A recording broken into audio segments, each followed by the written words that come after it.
अस्सलाम वालेकुम दोस्तों, मैं हूं रिजवान और आज हम बनाएंगे बहुत ही मज़ेदार बीफ अचार गोश्त। इसके बनाने के बहुत से तरीके हैं, लेकिन जिस तरीके से हम बना रहे हैं ये बहुत आसान है और बहुत ही मज़ेदार तैयार होता है। तो ये देखने में बहुत खूबसूरत तैयार होता है तो और इतना ही ये मज़ेदार भी होता है। तो आए शुरू करते हैं। इस रेसिपी के तमाम इंग्रेडिएंट्स की लिस्ट आप हमारी वेबसाइट sajnaji.com पर देख सकते हैं। इसका लिंक नीचे डिस्क्रिप्शन में मौजूद है। बिस्मिल्लाहिर्रहमानिर्रहीम। 50 ग्राम कुकिंग ऑयल या घी लिया हमने। तो अगर आपके गोश्त में चर्बी वगैरह चिकनाई वगैरह ज़्यादा है तो आप इतना ही लें, अगर कम है तो फिर आप ज़्यादा भी ले सकते हैं। तो इसको हम आधा चम्मच या हस्बे ज़ायक़ा नमक शामिल करते हैं। आधा किलो हमारे पास गोश्त है तो जिसको हमने अच्छे तरीके से धो लिया है और इसमें हड्डी भी है और चिकनाई भी, आप चाहें तो बोनलेस भी ले सकते हैं। तो इसको इसमें शामिल करते हैं। इसको इतना फ्राई करेंगे कि इसका रंग बदल जाए। अब हमने इसको 7-8 मिनट फ्राई किया है। इसका पानी खुश्क हो चुका है और इसकी सारी स्मेल भी है ख़त्म हो चुकी है। तो अब हम इसमें 2 से 3 लीटर पानी शामिल करेंगे। अब अपने गोश्त के मुताबिक आप पानी कम ज़्यादा कर सकते हैं।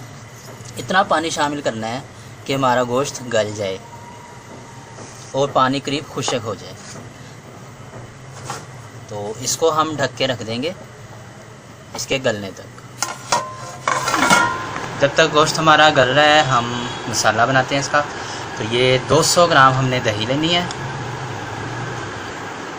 आधा चम्मच पिसी हुई या कुटी हुई सुरख मिर्च लेंगे। आधा चम्मच ही कुटा हुआ धनिया लेंगे। 1/4 चम्मच पिसा हुआ गरम मसाला, 1/4 चम्मच हल्दी, 1/4 चम्मच ज़ीरा, 1/4 चम्मच सौंफ और 1/4 चम्मच से भी काफ़ी कम आधा टीस्पून कलौंजी और आधा टीस्पून ही मेथरे हमने लेने हैं। मिर्चें आप अपनी पसंद के मुताबिक कम ज़्यादा कर सकते हैं। तो ये हम इसमें दही में शामिल कर देंगे। इसको मिक्स करेंगे अच्छे तरीके से। ये हमारा मिक्स हो चुका है। नमक हम अपने गोश्त में शामिल कर चुके हैं, अगर ज़रूरत हुई तो हम बाद में डाल लेंगे। तो अब हमने इसको मिक्स करने के बाद 15 से 20 मिनट इसको हम रख देंगे। इसी तरह हमने इसको ढक के रख देना है। हमारा गल चुका है, पानी भी खुश्क हो चुका है। अगर गोश्त नहीं गलता तो आप मज़ीद पानी डाल सकते हैं, क्योंकि अचार गोश्त ऐसी रेसिपी है कि जब इसमें खट्टी चीज़ें शामिल की जाती हैं तो ये हमारा नरम गोश्त भी थोड़ा मज़ीद अकड़ जाता है। इसलिए गोश्त अच्छे तरीके से गला होना चाहिए। 150 ग्राम टमाटर लिए थे हमने, इसको पीस लिया, ये शामिल करते हैं। पिसा हुआ अदरक और 1 चम्मच पिसा हुआ लहसुन शामिल कर रहे हैं। इसको सिर्फ हमने 1 मिनट तक पकाना है।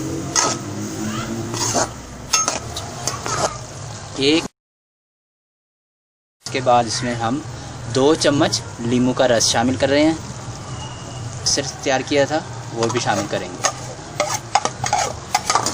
अब इसको हमने इतना पकाना है कि पानी हमारा खुश्क हो जाए। जितना भी हम खुश्क करना चाहते हैं, ज़्यादा खुश्क करना चाहते हैं तो ज़्यादा खुश्क कर सकते हैं, कम खुश्क करना चाहते हैं तो कम भी कर सकते हैं। जितना भी आप मसाला रखना चाहें उसके हिसाब से इसको खुश्क करेंगे। तो हम इसको पकाते हैं थोड़ा सा, करीब 2 से 3 मिनट हमने इसको पकाया है। जितना हम इसका मसाला रखना चाहते हैं तो हम वहाँ पर हम इसको चूल्हा बंद कर रहे हैं। तो आप अपनी पसंद के मुताबिक इसका मसाला रख सकते हैं। अगर खुश्क करना चाहते हैं तो मज़ीद पकने दें। पर चूल्हा बंद कर दिया हमने, और किसी भी चीज़ से आप अदरक वगैरह से, धनिए से इसकी गार्निश कर सकते हैं। तो हम सब्ज़ मिर्चों से कर रहे हैं और इसको 2 मिनट के लिए ढक देते हैं। और ये ना जनाब हमारा बहुत ही मज़ेदार बीफ अचार गोश्त तैयार हो चुका है। तो आप देख सकते हैं कितना खूबसूरत ये तैयार हुआ है।